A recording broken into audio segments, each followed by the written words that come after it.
So it's official. Second-year standout wide receiver Deebo Samuel is not going to play for week 1. But that's okay. Let him get healthy. Let that foot get 100%. So when I'm looking at the 49ers receiving threats, who's going to be the one to have the big game? It could be Kittle. It could be Brandon Ayuk. It could be Kendrick Bourne. But I think it's going to be Jordan Reed.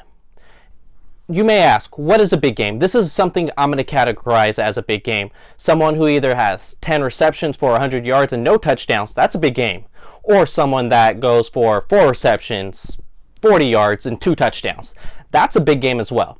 So there's different categories, different scenarios that can determine a big game, and I think that's what's going to happen on Sunday for Jordan Reed. I believe this offense should have no problem getting into the red zone 3 times, minimum 3 times in this game.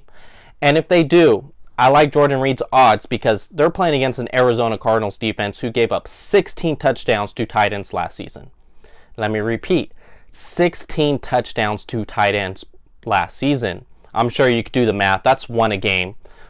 Jordan Reed should be the one, definitely, and I'll tell you why. It's because Shanahan hasn't really used Kittle much in the red zone in their tenure together.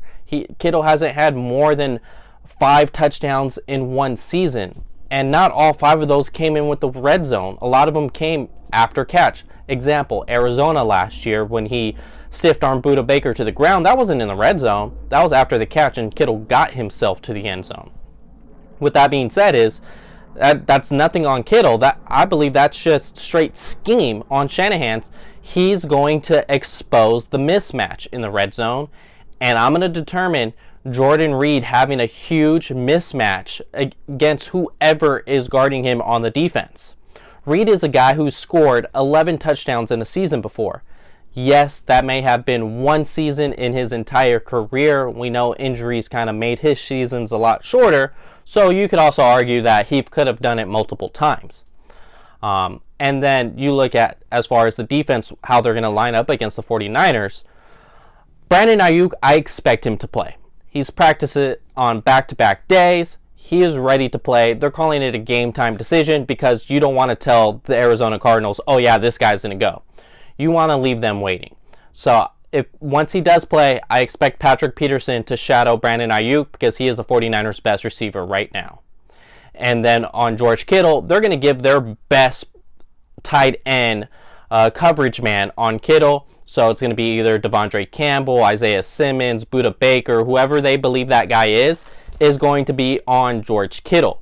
It could even be 2 of those 3 guys to where they're double teaming Kittle. That's going to expose that defense to leave Jordan Reed open.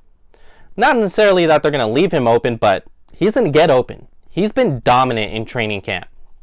There's a reason why Jaquiski Tartt posted on his Instagram story calling Jordan Reed public enemy. That's because Jordan Reed was unguardable in practice.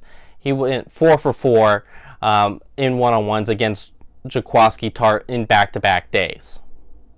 So with Shanahan, knowing his history to be exposing the matchups in the red zone and not just going for the best player on the team in George Kittle, that's going to give Jordan Reed opportunity to get in the end zone, not just once, but I believe it can happen multiple times. I'm going to go ahead and predict he's going to have 6 receptions for 55 yards and 2 touchdowns against this Arizona Cardinals defense. If you guys watched this far, make sure you like, comment your opinion as well, and subscribe to my channel. And I am doing the competition for the jersey giveaway, so make sure that you subscribe and comment down below so you have a chance to win this jersey. Quan Alexander, certified. Once again, this is Leo, Sports Illustrated, all 49ers.